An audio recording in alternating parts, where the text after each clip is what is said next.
during the Napoleonic Wars, a British Army soldier would be expected to fire his musket between 5 and 6 times in a minute. That loading process, 6 times in a minute. That's what made them the best, because they were the fastest. During the Jacobean period, when this stuff was really popular, Bonnie Prince Charlie, Rob Roy, that sort of time, they could fire maybe 2 rounds in a minute. And because everybody fired together on a big lump called a volley, that meant you had between 20 and 30 seconds of total safety from one round being fired to the next round being fired. So the Highlanders, they used this to their advantage. What they did was they marched up, shoulder to shoulder, towards their enemy. Lovely weather today. How's your granny? Good. Excellent. And then about 50 metres away, the enemy fire at you and you go, flipping heck, that was loud. Oh, wait a minute. Haha! I'm not dead! Are you dead? No. No. Maybe we should do something with this 20 to 30 seconds of safety. Maybe we should take our sharp swords and stick them up their noses. So that's what they do. The first round comes in, and without any orders, they charge forward. It's called a Highland charge. But the government soldier, he knows this is a problem and he's prepared for it. On the end of his musket, he has a metal spike called a bayonet. He basically has now a small spear. What do you do with small spears, guys? Poke them. Exactly. So, you ready for me poking at you? Mm-hmm. Right. And what are you gonna do? Oh look, no training. She's a child. She figured it out in seconds few. Right? That's what they did. The first line of infantry poked out at them and they went, whatever mate, boof! Hit him on the head. The guy behind him, he's a one-trick pony as well. All he can do is poke. So you sweep his bayonet aside.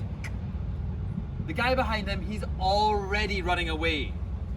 So you chase him down and hit him in the back of the head instead. He's just tried to kill you. It's only fair.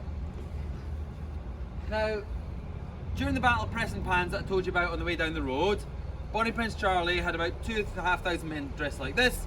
General Cope, 2,300 men, musket and bayonet.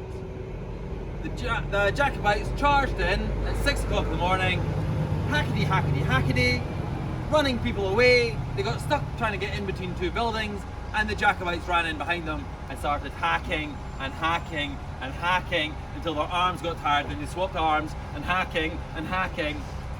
And Bonnie Prince Charlie himself had to ride in on his horse and be like, all right lads, settle down, settle down. Don't have to kill them all, just some of them. Right?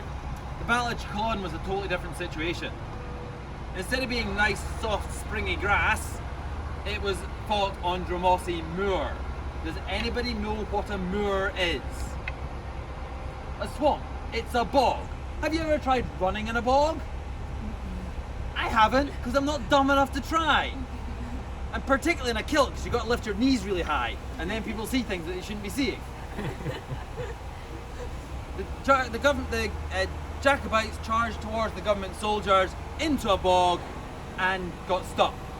And the government soldiers just blasted, reload for a half hour until most of them were dead. Now, the battlefield of Prestonpans was selected by a Scots soldier. The Battle of Culloden, the battlefield, was selected by an Irishman called Sheridan. This is why we don't let the Irish fight anywhere but pubs, ladies and gentlemen.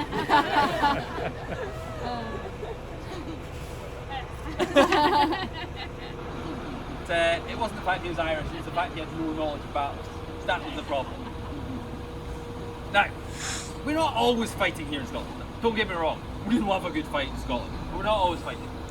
Sometimes we're just doing ordinary things like looking after sheep, so we don't really need all these weapons. And you're glad you got to sit that down, right? Kind of heavy. I'll take the sword off you as well, because I want you to kill me with it. So, this is not the best way to have a kilt, alright? Because you end up with one warm shoulder. So what we do is we change our kilt slightly. We unpick it from the front here, and then if you untuck the bit you tucked in earlier on, yeah, one. What we do is take the front part of the kilt and attach it together, and I think about there, for your height. Right, you hold that like that, and when I tell you, I want to go over your head, right? We then take the tail, we pass it over the head, and then you throw it forward. There you go. Look, instant Jedi! Yes, Obi-Wan Kenobi. You've got a nice hood to keep your head dry and the rain off the back of your neck. And you've got two big sleeves that you can then use to wrap yourself up in. You can even, because there's a belt in there to stop it going anywhere, you could put a little lamb in behind you and it would act as a little water bottle. Keep you warm on the cold days. Also, you've got a little heartbeat. You got something to pet when you're bored. She's like, oh. Right. Eventually though, guys, it gets late at night and it's time to go to bed. Did you bring your sleeping bag with you? Oh no, don't worry, we got a kilt. So, what we do is unpick it from the back and then we unbuckle it in the middle. You unbuckle yourself. Right, now you hold that bit here, I hold this bit here, and I walk this way. This, ladies and gents, is a proper traditional kilt. 4.5 yards of double width material. Okay? Now, I've heard of them being up to 9 yards long, right? But guys, if you're wearing a 9-yard kilt, you're a fatty. Right? My dad's a heavy guy, 6 yards, and he's drowning in material, right? 9 yards, it'd be all over the shop, right? You get this, you wrap yourself up in it, and you got a nice cozy blanket to sleep in. Does anybody have any questions? No? Then a round of applause for our fantastic Highlander. Thank you very much. Okay, so we'll do it, open the door, and we can get you back on.